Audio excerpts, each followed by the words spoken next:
سيئات أعمالنا من يهده الله فلا مضل له ومن يضلل فلا هادي له واشهد ان لا اله الا الله وحده لا شريك له واشهد ان محمدا عبده ورسوله اما بعد فان خير الحديث كتاب الله وخير الهدي هدي محمد صلى الله عليه وسلم وشر الأمور محدثاتها وكل محدثة بدعة وكل بدعة ضلالة وكل ضلالة في النار أعوذ بالله السميع العليم من الشيطان الرجيم من همزه ونفخه ونفسه يا أيها الناس اتقوا ربكم الذي خلقكم من نفس واحدة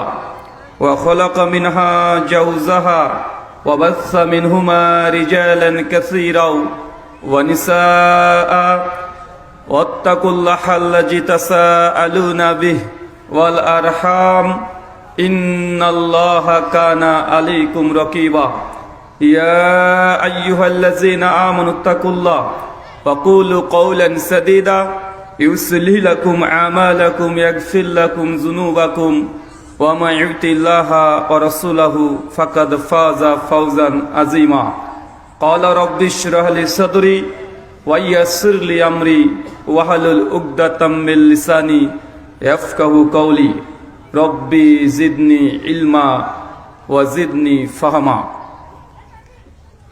সমস্ত প্রশংসা সেই মহান সত্তা আল্লাহ সুবহানাহু ওয়া তাআলার জন্য, যিনি আমাদের সৃষ্টি করেছেন। শুধুই সৃষ্টি করেননি, এই পৃথিবীতে সহস্র কোটি মাখলুকাত সৃষ্টি করার পরেও যিনি আমাদের এই মানব জাতিকে সর্বশ্রেষ্ঠ জাতি, সর্বশ্রেষ্ঠ মাখলুকাত এবং সর্বশ্রেষ্ঠ নবী মুহাম্মদে আরবি সাল্লাল্লাহু আলাইহি ওয়াসাল্লামের উম্মত হিসেবে প্রেরণ করেছেন, সেই মহান সত্তা আল্লাহ সুবহানাহু ওয়া তাআলার সংক্ষিপ্ত শুকরিয়া সুজুদ আদায় করি। তার নিজেরই শেখানো ভাষা দিয়ে সকলে এক বাক্যে পড়ি আলহামদুলিল্লাহ। সার্বিক দিক থেকে সাহায্য এবং সহযোগিতা করেছেন, তাদের প্রত্যেকের নাম স্বতন্ত্রভাবে নিয়ে শুকরিয়া আদায় করা সম্ভব নয়।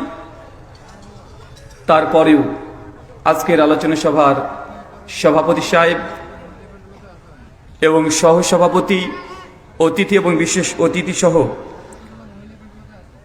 দূর দূরান্ত থেকে যেসব দিনী ভাই এবং বোনেরা আলোচনা শ্রবণের উদ্দেশ্যে একত্রিত হয়েছেন,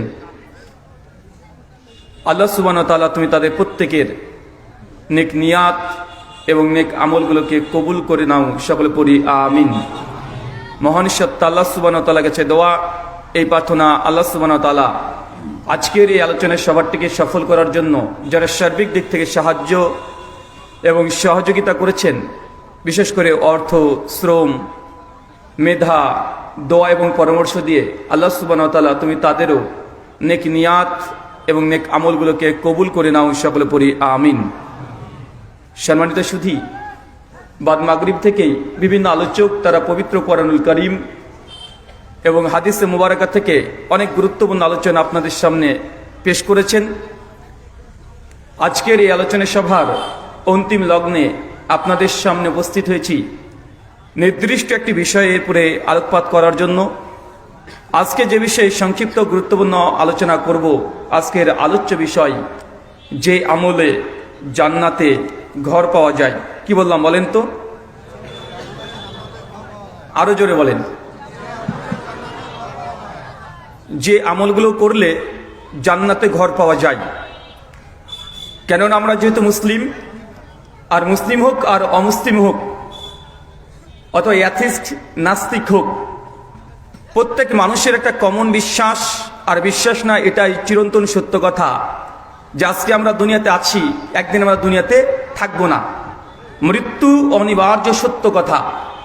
আগামীকাল পশ্চিম দিকে সূর্য না ডুবতেও পারে, আবার পূর্ব দিকে সূর্য উদিত না হতেও পারে, কিন্তু মানুষের যে মৃত্যু নিশ্চিত এটা নিয়ে কোনো সন্দেহ আছে? কোনো সন্দেহ নেই। আর যেহেতু সন্দেহ নেই, আর এই দুনিয়াটা জাস্ট আমরা ক্ষণস্থায়ী কিছু দিনের জন্য এসেছি, নির্দিষ্ট দিনটাকে কোনো কন্ট্যাক্ট করে আমরা আসিনি যে আমি 60 বছরই বাঁচবো, বা আমি 25 বছর বাঁচবো, বা 110 বছর বাঁচবো। কেউ কি কন্ট্যাক্ট করেছি? আমরা কি জানি যে আগামীকাল 2025 খ্রিস্টাব্দ আসছে? আজকে চলছে 2024, কয়েক ঘন্টা পরেই 2025 পড়ে যাবে। আমরা 2025 দেখতে পাবো, এরকম কোনো কন্ট্যাক্ট আছে আমাদের? আমরা জানি 1 সেকেন্ড পরে কি ঘটতে পারে এটা কি আমাদের জানা? তাও নেই। তার মানে আমাদের দুনিয়া, এই দুনিয়ার সৃষ্টি জগতের মধ্যে অধিক অংশ নয়, সমস্ত কিছুই আমাদের অজানা, আমাদের স্বল্প জ্ঞান দেওয়া হয়েছে। ঘটে যাওয়ার পরেই আমরা কোনো জিনিস ঘটলো এটাকে আমরা অনুধাবন করতে পারি, তার আগে আমরা কিছুই বুঝতে পারি না। দেখবেন অনেক সময়তে সুন্দর করে বাড়িতে রান্না করেছে স্ত্রী, আপনি খাবেন, খাবার টেবিলে খাবারও দেওয়া হয়েছে, আপনি খেতেও বসেছেন, ভাত মাখা হয়ে গেছে, আপনি মুখে দেবেন, হাত উঠে পড়েছে, তারপরে এমন কোন ইনসিডেন্ট ঘটনা আপনার জীবনে ঘটে যায় যে মুখে দেওয়ার এই সময় মাত্র কয়েক সেকেন্ড, কিন্তু তারপরে ওই ভাতটাকে কোনো ক্রমে আমাদের দেখাচ্ছে ভেতরে যায় না, হাতটাকে নিচে নামিয়ে নিতে হয়। হয় কি হয় না কথা বলেন? তার মানে আমাদের জীবনের সামনে কি ঘটবে, একটা সেকেন্ড আগে কি ঘটতে পারে এটা আমাদের জানা নেই। তারপরেও আমরা মানুষ, আমরা এত জেদি এবং আমরা এত অহংকারী, নিজেদের জীবনকে নিয়ে আমরা অনেক সফলতার চিন্তা আমরা করি, অনেক কিছু করি, কিন্তু আমাদের নিজেরই একটা সেকেন্ড পরে কি হতে পারে এটা আমাদের জানা নেই। তবে যেটা সত্য, মৃত্যু অনিবার্য সত্য কথা। আচ্ছা, কখনো দেখেছেন এমন কোনো মানুষকে যে মৃত্যুবরণ করছে সিজদারত অবস্থায়? কতই না চমৎকার মৃত্যু তার, সিজদা অবনত আছে, কিন্তু আল্লাহ সুবহানাহু ওয়া তাআলা তার মৃত্যু নিয়ে নিচ্ছে। আবার অনেক মানুষকে দেখবে মৃত্যুবরণ করছে কোরআন মাজিদ পাঠ করতে করতে, দোয়া জিকির আজকার তসবিহ তাহলিল ইস্তেগফার করতে করতে মরে যাচ্ছে। ধরা যেতে পারে এইসব ব্যক্তিরাই ইহকালেও সফল, পরকালেও সফল। আবার অনেক মানুষকে দেখবে মৃত্যুবরণ করছে জেনা করতে করতে, জেনার মুহূর্তে আছে, একই সঙ্গে জয়েন্ট অবস্থায় আছে, আল্লাহ সুবহানাহু ওয়া তাআলা মৃত্যু দিয়ে দিচ্ছে। অনেককে দেখবেন মারা গেছে মদের বোতলটাকে হাতে নিয়ে, বা মদ পান অবস্থায় অ্যাক্সিডেন্ট দুর্ঘটনায় মৃত্যুবরণ করছে। করছে কি করছে না? করছে। মানে মানুষের মৃত্যু কখন কিভাবে ঘটবে এটা কেউ জানে না, এটা কেউ বেঁধেও রাখতে পারে না যে আমি আর একটা সেকেন্ড অতিরিক্ত বাঁচবো। কিন্তু আমরা সকলেই বাঁচতে চাই কি চাই না? আমরা সকলে বাঁচতে চাই, সকলে আরো বেশি বাঁচতে চাই। যার বয়স 80 সেও চাই আমি যেন আরো কিছুদিন বাঁচতি, আমি আরো কিছুদিন জানে এই দুনিয়াতে উপভোগ করতে পারি। কখনো মৃত লাশকে গোসল দিয়েছেন? দেখবেন আপনার সবচাইতে আদরের, ভালোবাসার, যাকে আপনি পছন্দ করতেন, ভালোবাসতেন, সে মানুষটাও যদি মারা যায়, সে মৃত লাশটাকে একটা রাত একাই যদি আপনাকে বলা হয় যে পাহারা দিতে দেবে, মৃত লাশ আপনার ভালোবাসার মানুষ কিন্তু মারা গেছে, এই মৃত লাশটা কত যে ভয়ঙ্কর হতে পারে, আপনার হৃদয়ে ভয় ভীতি সেই সময় কাজ করে না? মৃত মানুষ আপনার বাবা হতে পারে, আপনার স্ত্রী হতে পারে, আপনার কলিজার টুকরোর সন্তান হতে পারে, কিন্তু মানুষটা যদি মারা যায়, ওকে একটা রাত আপনাকে যদি বলা হয় যে আপনি আজকে বাড়ির বারান্দায়, আপনার বাড়ির বারান্দায় আপনি একটু পাহারা দেন, মৃত লাশটাকে দেখে আপনি ভয় পাবেন, এটা হচ্ছে চিরন্তন বাস্তব সত্য কথা। আমাদের নবী আলাইহিস সালাম তিনি বলছেন, জামি তিরমিজি হাদিস না 3550 সনদ সহিহ, আল্লাহ নবী বলছেন যে আমার উম্মতের গড় বয়স 60 থেকে 70। কত বছর চাচা, কত বছর? আরো কথা বলেন। 60 থেকে 70 বছর হচ্ছে উম্মতের গড় বয়স। মানে আমরা এর মধ্যে মৃত্যুবরণ করবই। কিছুদিন আগে বাংলাদেশের প্রথম আলো নিউজ করেছে যে বাংলাদেশের গড় বয়স 70 বছর 1 মাস 16 দিন। এটা বাংলাদেশের মানুষের গড় বয়স। কেউ হয়তো বেশি বাঁচতে পারে, কেউ কম বাঁচতে পারে, কিন্তু অ্যাভারেজ মোটামুটি 60 থেকে 70 বছর এটা আমাদের গড় বয়স। জামে তিরমিজি হাদিস না 2417। আল্লাহ নবী বলছেন কিয়ামতের মাঠে প্রত্যেকটা মানুষকে 5খানা প্রশ্ন করা হবে। চাচা, কয়টা প্রশ্ন করা হবে? আরো জোরে, কয়টা? 5টা প্রশ্ন করা হবে। তার প্রথম প্রশ্নই কিয়ামতের মাঠে প্রথম করা হবে, আপনাকে জিজ্ঞাসাবাদ করা হবে আনুমুরহিম, হে বান্দা তোমাকে যে আমি হায়াত দিয়েছিলাম, 40 বছর দিয়েছিলাম, 50 বা 60 বা 70 80 বছর দিয়েছিলাম, তুমি এই সময় তোমার এই জীবন, এই লাইফটাকে কোন কাজে ব্যবহার করেছো, কোন খাতে তুমি ব্যয় করেছো? কিয়ামতের মাঠে আল্লাহ সুবহানাহু ওয়া তাআলা কড়াই গন্ডা হিসাব নেবে। আজকে এখানে আলোচনা সভা কত চমৎকার ভাবে আপনারা করেছেন, কিন্তু যারা আজকে থাকি ফার্স্ট নাইট উপলক্ষ করে বিভিন্ন ভাবে রাস্তায় ছোটাছুটি করছে, গার্লফ্রেন্ডের পেছনে ছুটছে, অনেক রকমের আয়োজন করেছে, তাদের কি হিসাব লাগবে না? কথা বলেন, তাদের হিসাব লাগবে কি লাগবে না? লাগবে। এই জীবনটা আল্লাহ সুবহানাহু ওয়া তাআলা দিয়েছেন, সময়ের মালিক আল্লাহ সুবহানাহু ওয়া তাআলা। আল্লাহ সুবহানাহু ওয়া তাআলা কিয়ামতের মাঠে প্রত্যেক মানুষকে কড়াই গন্ডা হিসাব নেবে যে তোমার এই হায়াত, তোমার বয়সটা কোন খাতে ব্যবহার করেছো। এখন আপনি বলেন, আপনার জীবনে আজকে 50 বছর পার হয়ে গেল, আপনি কি আপনার জীবনের হিসাব দিতে প্রস্তুত আছেন? প্রস্তুতি নিয়েছেন? যখন তখন তো মৃত্যু ঘটে যেতে পারে, কেউ জানে না। কিন্তু আপনি যে মৃত্যুবরণ করলে আপনার সামনে যে বাস্তব আর একটা দুনিয়া চলে আসবে, বারজাকি জীবন চলে আসবে, সেই সময় আপনি ঠিক করেন আর ভুল করেন। খাতা যখন আপনাকে রেজাল্ট দিয়ে দেওয়া হয়, তারপর আপনাকে নতুন হবে, যত আপনি পড়াশোনা করেন তারপরেও কোনো উপকার আসবে? কথা বলেন না। আপনার মৃত্যু তো হতেই পারে। আল্লাহ নবী এর জন্য বলছে উম্মতের গড় বয়স 60 থেকে 70 বছর, আর তাদের এই বয়স প্রসঙ্গে কিয়ামতের মাঠে আল্লাহ কড়াই গন্ডায় আপনাকে হিসাব নিবে। আপনি প্রস্তুতি নেন। আচ্ছা যুবকরা, মার্ক জুকারবার্গ, একে চেনো? কে কে চেনেন? হাত তোলেন তো, হাত তোলেন। আরে ভাই আমিও চিনি, হাত তোলেন। কে কে চেনেন? এই কয়জন? মার্ক জুকারবার্গ কে কে চেনেন? কি রে এই কয়টা? আচ্ছা বুঝতে পারেনি। আচ্ছা ফেসবুক কার কার আছে? ফেসবুক? আরে হ্যাঁ ভাই, 2 হাত তোল। কি রে কথা শোনেন এরা? মাশাআল্লাহ অনেকে আছে। চাচা, মার্ক জুকারবার্গ হচ্ছে ফেসবুককে তৈরি করেছে 2004 সালে ফেব্রুয়ারি মাসে। মার্ক জুকারবার্গ ফেসবুককে ব্যবসায়িকভাবে গোটা বিশ্ব জুড়ে ছড়িয়ে দিয়েছে। মার্ক জুকারবার্গ কিছুদিন আগে টুইট করে জানিয়েছে যে তার উদ্দেশ্য ছিল গোটা বিশ্ব জগতের যত মানুষ আছে সমস্ত মানুষের ডাটা, তাদের তথ্য তাদের হাতে রাখা। কি রাখা বলেন তো? প্রত্যেকটা মানুষের তথ্য তাদের জন্য হাতে থাকে। এই জন্য মার্ক জুকারবার্গ তিনি ফেসবুককে আবিষ্কার করেছেন। কয়েকদিন আগে টুইট করে জানিয়েছেন এই গোটা বিশ্ব জগতে টোটাল 800 কোটি মানুষ আছে। কত কোটি? 800 কোটি মানুষ। আর 800 কোটি মানুষের মধ্যে প্রায় 500 কোটি ফেসবুক প্রোফাইল বর্তমান বিশ্ব জগতের মানুষ খুলে ফেলেছে। মানে 60% ডাটাবেস এখন মার্ক জুকারবার্গের হাতে আছে। মানে আপনার তথ্য তার কাছে আছে না নাই? আপনি কখন কোথায় যাচ্ছেন, কোথায় আছেন, পুরোটা লোকেশন তাদের হাতে আছে না নাই? আচ্ছা বলেন তো, মার্ক জুকারবার্গ কে, কোন ধর্মের অনুসারী? কোন ধর্মের অনুসারী? খ্রিস্টান নয়, ইহুদি। কোন ধর্মের? ইহুদি ধর্মের।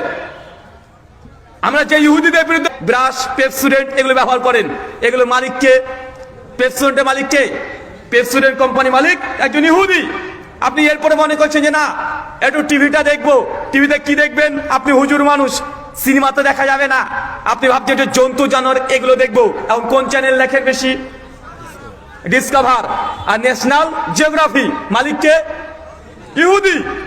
আপনি বলছেন না একটু খবর দেখি, বিশ্ব জগতে কি হচ্ছে একটু খবর দেখতে চাই। কোন চ্যানেলগুলো দেখবেন? কোন চ্যানেল দেখবেন? আন্তর্জাতিক খবর পেতে হলে BBC, CNN, voice of America, ড্যানিমেন, অ্যানিমেস্টি। মালিককে? ইহুদি।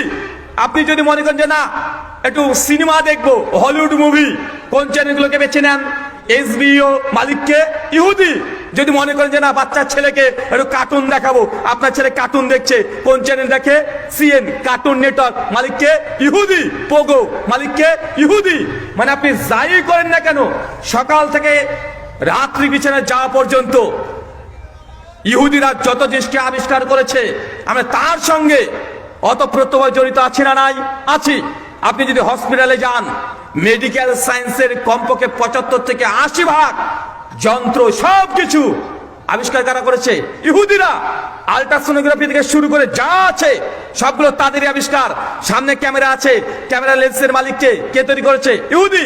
মোবাইল চালাচ্ছেন মাইক্রোসফট, অ্যান্ড্রয়েড, মালিককে? ইহুদি। মানে গোটা বিশ্ব জগৎকে তার রাজত্ব করছে কি করছে না? গোটা বিশ্ব জগতে রাজত্ব করছে। আপনাকে এই কথাগুলো বলার উদ্দেশ্য এটা নয়, আপনার জীবনের উদ্দেশ্য আপনাকে দেখতে হবে। আল্লাহ নবী তো আগে জানিয়ে দিয়েছেন যে কাফেরদের জন্য এই দুনিয়া হচ্ছে জান্নাত, দুনিয়াকে জয় তারা করতে পারবে, নিশ্চিত পারবে। আর মুমিনরা আছে জেলখানাতে। মুমিনরা কিসে আছে? মুমিনরা দুনিয়াতে পেছনে থাকবে, আর যারা কাফের আছে দুনিয়ার যে প্রতিযোগিতা তারা আগে যাবেই। তার জন্য যখন তারা আজকে আগে চলে গেছে, আজকে আমরা তাদের পেছন পেছন চলছি দুনিয়াবী জীবনে। কিন্তু মার্ক জুকারবার্গের শেষ পয়েন্ট এত ভয়ঙ্কর, তিনি বলছেন যে যাদের সোশ্যাল মিডিয়া আছে, Facebook, YouTube, Twitter, Instagram, WhatsApp, TikTok, বিভিন্ন সোশ্যাল মিডিয়া প্ল্যাটফর্ম যাদেরই আছে, তারা কমপক্ষে প্রতিদিন 4 থেকে 5 ঘন্টা সোশ্যাল মিডিয়ায় সময় ব্যয় করে। কত ঘন্টা? যারা আপনারা ফেসবুক বা ইনস্টাগ্রাম ব্যবহার করেন বা ইউটিউব বা রিলস বা টিকটক, 4 থেকে 5 ঘন্টা মোবাইল ব্যবহার করেন তো না বেশি করেন? বেশি করেন না? বেশি করেন। এভারেজ 4 থেকে 5 ঘন্টা। আপনি প্রতিদিন ঘুমান কত ঘন্টা? 6 ঘন্টা। হ্যাঁ, ফজর পর্যন্ত না? একটা মানুষ স্বাভাবিকভাবে 6 থেকে 7 ঘন্টা ঘুমায়, কিন্তু আপনি ঘুমান কত ঘন্টা? 8-9 ঘন্টা ঘুমান না? আচ্ছা বাদ দিলাম, 6 ঘন্টায় ধরলাম। আর ঘুমের জন্য প্রস্তুতি 1 ঘন্টা আগে থেকে নিতে হয় কি হয় না? ঘুম থেকে উঠে আবার 1 ঘন্টা প্রস্তুতি আছে না নাই? মানে ঘুম পারপাসে প্রতিদিন 8 ঘন্টা সময় ব্যয় করছেন। কত ঘন্টা? 8 ঘন্টা। আর প্রতিদিন 5 ঘন্টা ফেসবুক বাদ দেন, 4 ঘন্টা ধরেন, তাহলে 8 ঘন্টা 4 ঘন্টা কত ঘন্টা হলো? 12 ঘন্টা। একদিন কত ঘন্টায়? 24 ঘন্টায়। তার মানে বোঝা গেল প্রতিদিন 12 ঘন্টা আপনার ঘুমে আর সোশ্যাল মিডিয়াতে অনর্থক প্রতিদিন আপনি নষ্ট করছেন। আল্লাহ হায়াত যদি আপনাকে 60 বছর দেয়, আগে আপনার অর্ধেক করে নেন, মানে 30 বছর আগে বাদ। কেন? সোশ্যাল মিডিয়া আর ঘুমের কারণে মাত্র 30 বছর আছে। এখানে যাদের বয়স 30 পার করেছেন, হাদিসের আলোকে আপনি আর মাত্র 30 বছর বাঁচবেন। এখন এটা যদি ধরে নিই তো আপনার হায়াত আসলে 30 বছর না, আসলে আপনার হায়াত হচ্ছে মাত্র 15 বছর। কেন? 15 বছর তো ঘুমাবেন, আর 15 বছরের মধ্যে আপনি তো সোশ্যাল মিডিয়া প্ল্যাটফর্ম ব্যবহার করবেন। মাত্র আমাদের হাতে আছেন কত ঘন্টা? কথা বলেন, সরি কতদিন? মাত্র 30 বছর। যাদের 50 বছর হয়ে গেছে, উনি যদি বাচ্চা যদি 60 বছর, মানে 10 বছর, মানে 10 বছর না, মানে আপনার জীবনে হায়াত যা পেয়েছেন তার 50% আপনার হায়াতকে আপনাকে ধরে নিতে হবে। আর আল্লাহ সুবহানাহু ওয়া তাআলা কিয়ামতের মাঠে প্রত্যেক মানুষকে তার এই সময় কোন খাতে ব্যবহার করেছে তার জিজ্ঞাসা করবে। আপনাকে জবাব দেওয়ার জন্য প্রস্তুতি থাকতে হবে। আল্লাহ সুবহানাহু ওয়া তাআলা আমাদের প্রত্যেককে কিয়ামতের মাঠে এই প্রশ্নের সঠিক জবাব দেওয়ার মতো তুমি তৌফিক দান করো। সকলে বলি আমিন, আমিন। আলোচ্য বিষয়, যে আমলে জান্নাতে ঘর পাওয়া যায়। আচ্ছা বলেন তো, জান্নাতে যে ঘর পাওয়া যায় এটা বিশ্বাস করেন? জান্নাত আছে এটা বিশ্বাস করেন? জাহান্নাম আছে বিশ্বাস করেন? কবরের আযাব হয় এটা বিশ্বাস করেন? অনেক মানুষের কাছে যখন কবরের আযাব নিয়ে আমরা আলোচনা করি, জান্নাতের বর্ণনা নিয়ে আলোচনা করি, জাহান্নামের ভয়াবহতা নিয়ে আলোচনা করি, এক শ্রেণীর মানুষ আছে অ্যাগনস্টিক সংশয়বাদী। তাদের অভিযোগ, আরে হুজুর আপনি কি দেখে এসেছেন নাকি মরার পরে যে কে জান্নাত গেছে আর কে জাহান্নামে গেছে? কবরে আযাব হয় কে বলেছে? কে দেখে এসেছে? প্রমাণ কি? ভাই এমন প্রশ্ন করে কি করে না? আমি একদিন আলোচনা করছি, আলোচনার শেষে প্রশ্নোত্তর পর্ব আজকেও থাকবে। আজকে আলোচনার শেষে প্রশ্নোত্তর পর্ব থাকবে। আমি যে আলোচনাগুলো করব, আপনি চাইলে এই বিষয়ের উপরে বা বিষয়ের বাইরে আপনি প্রশ্ন করতে পারবেন ইনশাআল্লাহ। কারণ আমিও মানুষ, আমার দ্বারা ভুল হতে পারে কি পারে না? কথা বলেন, ভুল হতে পারে না? ভুল হতে পারে। তা আমি যদি কোনো ভুল করে থাকি অবশ্যই দলিল ভিত্তিক আপনি খণ্ডন করতে পারবেন। তা আমি আলোচনার শেষেই একজন যুবক চট করে দাঁড়িয়ে উঠে বলছে যে রুহুল আমিন ভাই, আপনার বক্তব্য খুব ভালো লাগলো, তবে আমার একটা প্রশ্ন আছে। আমি বলো কি প্রশ্ন? উনি বলছেন যে আমি কবরের আযাব বিশ্বাস করি না। আমি বলছি কেন রে ভাই? উনি বলছেন যে ভাই, হুজুর আলেম ওলামা তারা ওয়াজ করে, আলোচনাতে শুনেছি, অনেক দিন ধরে শুনছি যে কবরে যখন আযাব হয় একটা সাপ আসে, 70 খানা তার মাথা, একবার যদি ছোবল মেরে দেয় 70 বছর ধরে তার ব্যথা অনুভব করে। কবরে এমন ভাবে চাপ সৃষ্টি করা হয়, ডান পাজর বাম দিকে চলে যায় আর বামটা ডান দিকে চলে যায়। অনেক রকমের আযাবের কথা বলে হুজুররা। কিন্তু আমি ছোট থেকেই আমার খুব শখ আমি কবরের আযাব দেখব, কারণ কিয়ামতের মাঠ তো আমি দেখতে পাবো না। না মরলে। জাহান্নাম তো আমাকে এই পৃথিবীর বাইরে গিয়ে দেখতে হবে, আমি তো সেখানে যেতে পারবো না। জান্নাত আমি এখন যেতে পারছি না, না মরলে। কিন্তু কবর তো দুনিয়াতেই আছে, দুনিয়াতে আছে না? এই যে কবর তো দুনিয়াতে আছে, আর কবর আযাব হয়। হুজুররা বক্তব্য দেয়, তো আমার ইচ্ছে ছিল আমি কবরের আযাব দেখবো। তো ছোট থেকেই আমি যেখানে বাড়ি তার পাশে একটা ফুটবল ময়দান আছে, আর ফুটবল ময়দানের পাশে বড় একটা কবরস্থান আছে। আমি যখন ফুটবল খেলি, জোরে একটা বল মেরে দিলে মাঝে মধ্যেই কবরের মধ্যে বলটা চলে যায়। আর আমাদের বন্ধু যারা আছে ভয়ে কেউ কবরস্থানে নামে না, ভয় পায়। কিন্তু আমার ভয় লাগে না।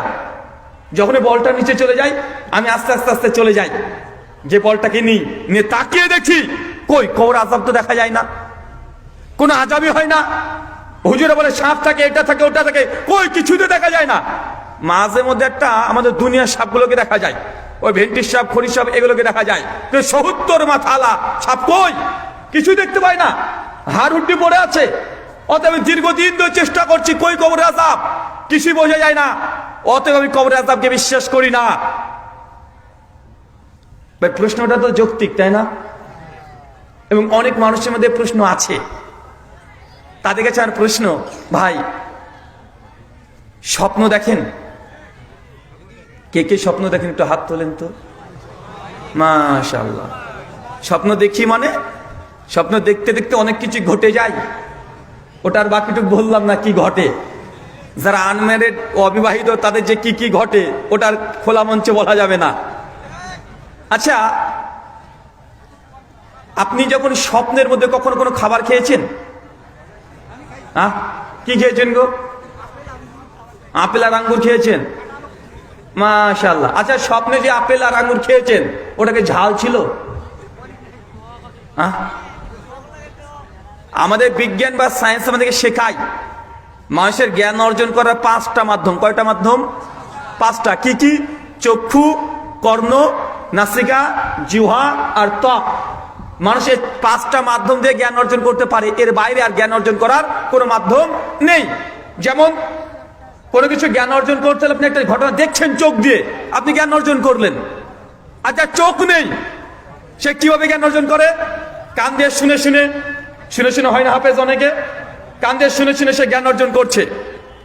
আবার এমন কিছু জ্ঞান আছে যে চোখ আর কান দিয়ে আপনি অর্জন করতে পারবেন না।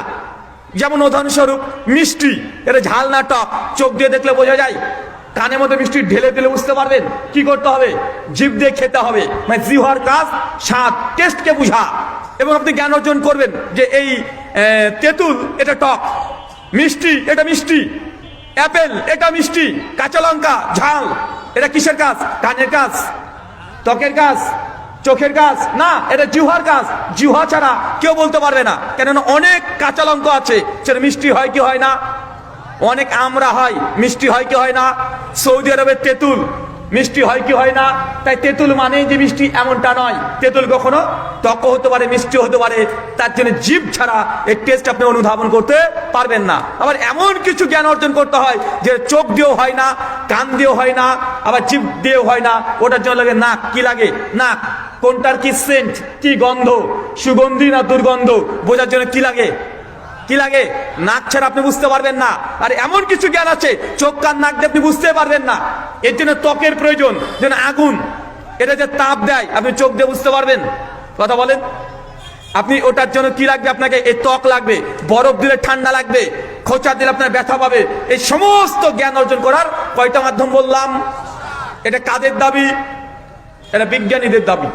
যা নাস্তিক, যারা আল্লাহকে বিশ্বাস করে না, তাদের দাবি যে 5টা মাধ্যম ছাড়া জ্ঞান অর্জন করা সম্ভব নয়। কিন্তু আমার সাদা মনে সাদা প্রশ্ন, ভাই স্বপ্নের মধ্যে যারা মিষ্টি খেয়েছেন, স্বপ্নেতে যখন মিষ্টি খেলেন, এই মিষ্টি টক ছিল না, ঝাল ছিল না, মিষ্টি ছিল? হ্যাঁ চাচা, স্বপ্নের মধ্যে যদি কাঁচা লঙ্কা খান, ওটাকে মিষ্টি লাগে না ঝাল লাগে? স্বপ্নের মধ্যে যদি আপনি একটা আপেল খান, ওটাকে ঝাল মনে হয়? মিষ্টি খেলে কি টক মনে হয়? না। তো স্বপ্নের মধ্যে যে মিষ্টি খেলেন বা কাঁচা লঙ্কা খেলেন, এটাকে জিভ ব্যবহার হয়েছে, জিভ লেগেছে, জিহ্বা লেগেছে? লাগে নাই।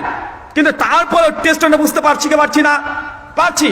আচ্ছা, স্বপ্নের মধ্যে এমন কোনোদিন দেখেছেন যে আপনি মোটরসাইকেলে যাচ্ছেন, বাইক চালিয়ে যাচ্ছেন, হঠাৎ করে আপনি অ্যাক্সিডেন্ট করেছেন, দুর্ঘটনা ঘটে গেছে, উল্টে পড়ে গেছেন, হাত কেটে গেছে, পা কেটে গেছে, রক্ত বের হচ্ছে, চিৎকার মারছেন বাঁচাও বাঁচাও, স্বপ্নের মধ্যে যে অ্যাক্সিডেন্ট করলেন, আপনি ব্যথা পান কি পান না? স্বপ্নের মধ্যে ব্যথা পান কি পান না? আচ্ছা বলেন যে স্বপ্নের মধ্যে আপনার পা কেটে গেছে দেখেছেন, কিন্তু বাস্তব লাইফে পা কাটে নাই, তো স্বপ্নের মধ্যে পা কাটার কারণে ব্যথা লাগে কি লাগে না? ঘুম থেকে উঠেও সে ব্যথার অনুভব আপনি করতে পারেন কি পারেন না? স্বপ্নের মধ্যে মেয়েরা দেখছে যে তার ছেলে হাঁটতে হাঁটতে হাঁটতে দৌড়তে দৌড়তে গিয়ে একটা পুকুরে পড়ে গেছে, হাবুডুবু খাচ্ছে, মা চিৎকার মেরে উঠে পড়ে, মানে স্বপ্নের মধ্যে সে ব্যথা পাচ্ছে, কষ্ট পাচ্ছে। মানে স্বপ্ন এমন এক জগৎ, এমন এক জায়গা যদি চোখ ছাড়া দেখা যায়। চাচা, কেউ যদি চোখ বন্ধ করে দেখতে পায়, দেখতে পাবে, কিন্তু স্বপ্ন কিভাবে দেখেন? চোখ খুলে না বন্ধ রেখে? চোখ বন্ধ করে দেখতে পাচ্ছেন যে? দেখতে পাচ্ছেন না? আর স্বপ্ন তো চোখ বন্ধ করে দেখা যায়, কিন্তু বাহ্যিক জীবনে চোখ বন্ধ করবেন, কিছু দেখতে পাবেন না। স্বপ্নের মধ্যে জিভ ছাড়া খেতে পারেন, স্বপ্নের মধ্যে ত্বক ছাড়া ব্যথা অনুভব করতে পারেন, স্বপ্নের মধ্যে কান ছাড়া শুনতে পারেন, স্বপ্নের মধ্যে কেউ যদি আপনাকে ডাকে আপনি শুনতে পান কি পান না? পান। তার মানে স্বপ্ন এমন এক জগৎ, যে জগতে হুবহু এই দুনিয়াবি জগতের মতো ফিলিংস আপনি নিতে পারেন, দুঃখও পান, কষ্টও পান, আবার আনন্দিত হন। এবং কেউ যদি বলে যে আমি স্বপ্নকে বিশ্বাস করি না, তাহলে কে কি বলবেন? মানুষ না পায়জামা? কেউ যদি বলে স্বপ্ন বিশ্বাস করি না, তুমি যে স্বপ্নটা দেখেছ এটাকে মেমোরি কার্ড করে বা সিডি ক্যাসেট করে সেভ করে একটা টিভিতে দেখাও, দেখার পরে আমি বিশ্বাস করব তুই স্বপ্ন দেখেছো। ভাই, এই স্বপ্নকে কেউ মেমোরিতে ধারণ করতে পারবে? সম্ভব না, চেষ্টা করলেও হবে না। তাই কেউ যদি বলে যে আপনি স্বপ্নকে বিশ্বাস করি না, তাহলে এই যেমন পাগল, ঠিক একই ভাবে একজন ব্যক্তি যদি কবরের আযাবকে যদি অস্বীকার করে দেয়, কবরের আযাবকে যদি অস্বীকার করে, যদি বলে না কবরের আযাব দেখা যায় না, তা বিশ্বাস করি না, কবর আযাব হয় এটাকে প্রমাণ দাও, আমরা একই উত্তর দিই। দেখা যাচ্ছে আপনি বাড়ির বিছানায় ঘুমিয়ে আছেন, আপনার স্ত্রী ওই চৌকির উপরে খাটের উপরে বসে টিভি দেখছে, স্বপ্নের মধ্যে আপনি দেখছেন যে কেউ আপনাকে মারছে, কেউ তাড়ছে, আপনি চিৎকার মারছেন, বাঁচাও বাঁচাও করে চিৎকার মারছেন, দৌড়ে পালাচ্ছেন কিন্তু দৌড়াতে পারছেন না, চিৎকার মারছেন, কেউ শুনতে পাচ্ছে না, স্বপ্নের মধ্যে আপনাকে মারছে, ব্যথা পাচ্ছেন। কিন্তু আপনার স্ত্রী যদি ওই খাটে আপনার পাশেই বসে থাকে আর টিভি দেখে, আপনার স্ত্রী বুঝতে পারবে যে আপনাকে কি এখন মারছে, আপনি কষ্ট পাচ্ছেন, আপনি ব্যথা পাচ্ছেন, কিন্তু আপনি পাচ্ছেন কি পাচ্ছেন না? স্বপ্নের মধ্যে পাচ্ছেন, কিন্তু আপনি স্ত্রী যদি তাকিয়ে দেখে এইভাবে, তারপরে বুঝতে পারবে? বুঝতে পারবে না। তাই স্বপ্ন আর কবরের আযাব অনেকটা সিমিলার। যাকে আযাব দেওয়া হচ্ছে কবরে, সেই বুঝতে পারবে। আপনি যত চেষ্টা করেন না কেন, যত সিসি ক্যামেরা লাগিয়ে দেন, মাইক্রো যন্ত্রগুলো লাগিয়ে দেন, তারপর যে মাসে পরে আযাব হচ্ছে এটা বোঝা সম্ভব নয়। একজন আবার বুদ্ধি বের করে বলছে যে হুজুর, এই কবে নবী আদম দুনিয়া থেকে চলে গেছে, বর্তমান বিশ্বে 800 কোটি মানুষ, কত মানুষ মারা গেছে। হুজুররা বক্তব্য দিয়ে বলে যে আল্লাহ কিয়ামতের মাঠে বিচার করবে মাত্র 2.5 থেকে 3 ঘন্টা সময় লাগবে। কত ঘন্টা লাগবে? 2.5 থেকে 3 ঘন্টা। মানে আসরের ওয়াক্তে আল্লাহ বিচারের কাজ শুরু করবেন, মাগরিবের আজানের আগেই আল্লাহর বিচার কমপ্লিট হয়ে যাবে। উনার প্রশ্ন যে হুজুর, এত তাড়াতাড়ি আল্লাহ কিভাবে হিসাব করবে? কত কোটি কোটি মানুষ, এখনই তো 800 কোটি মানুষ, 2.5 ঘন্টা বিচার করা সম্ভব? তো কিভাবে আল্লাহ বিচার করবে? দেখছে কেউ জাহান্নামী, ভুল করে যেটাকে জান্নাতে ঢুকিয়ে দেয়, ও মনে করছে আপনাদের ওই পাড়ার মেম্বার আছে, ওরকম বিচারক আল্লাহকে বলছে। একজন যে জাহান্নামী হয়, কিন্তু এত দ্রুত হিসাব করার কারণে আল্লাহ যদি তাকে জান্নাতে দিয়ে দেয়, আর জান্নাত থেকে যদি জাহান্নামে দিয়ে দেয়। আমার সাদা মনে সাদা প্রশ্ন, আমি সাদা মনে আমার কাদা নেই ভাই, তাই আপনাদের কাছে প্রশ্ন করি, একটু উত্তর দেন তো। আচ্ছা, যখন জ্বর হয়, জ্বর হয় তো আপনাদের, জ্বর হওয়া খারাপ কিছু নয়। জ্বর যদি হয়, হাদিসে মুবারাকাত আল্লাহ নবী বলছেন তোমরা জ্বরকে গালি দেও না, এই জ্বর হচ্ছে জাহান্নামের আগুন থেকে মানুষকে আল্লাহ বাঁচাতে চায়। জাহান্নামের আগুন অনেক ভয়ঙ্কর, তাই আল্লাহ এই দুনিয়াতে মানুষকে জ্বর দেয় যেন তার গোনাকে আল্লাহ সুবহানাহু ওয়া তাআলা ক্ষমা করতে পারে, এই বান্দা যেন জাহান্নামে দাউ দাউ করে না জ্বলে, এই জন্য দুনিয়াতে আল্লাহ জ্বর দিচ্ছে, কারণ আপনার গোনা ঝরানোর জন্য। কিসের জন্য কথা বলেন? মুমিন কোনো সময় তো হতাশ হয় না। রাস্তাতে চলতে চলতে যে একটা কাটা পায়ে বেঁধে যায়, আপনি যদি সবর করেন, ধৈর্য ধারণ করেন, নেকি আছে না নাই? আছে। তাই যারা অসুস্থ আছেন, অসুস্থ হয়ে গেলে কখনো অধৈর্যশীল হবেন না, সবর করেন যে আল্লাহ তোমাকে অসুস্থতা দিয়েছো, তুমি আশ-শাফি, তুমি সুস্থতা দানকারী, তোমার এই সিদ্ধান্তে খুশি।